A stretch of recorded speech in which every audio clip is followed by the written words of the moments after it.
అవునమ్మా, పక్కూరు పని మీద వచ్చాను. ఎట్లాగో భోజనం టైం అయింది కదా అని నిన్ను చూసినట్టు ఉంటది, కాస్త చేపలు తిన్నట్టు ఉంటదని వచ్చానమ్మా. చేపల పులుసా? చేప పులుసు కాకపోతే చింతకాయ పచ్చనమ్మా.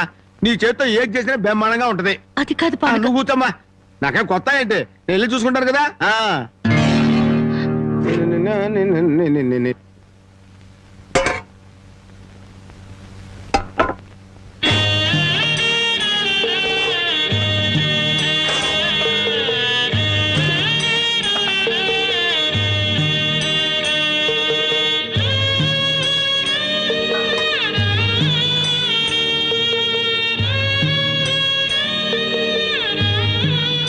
ఏమ్మా, అన్నం వండలేదా?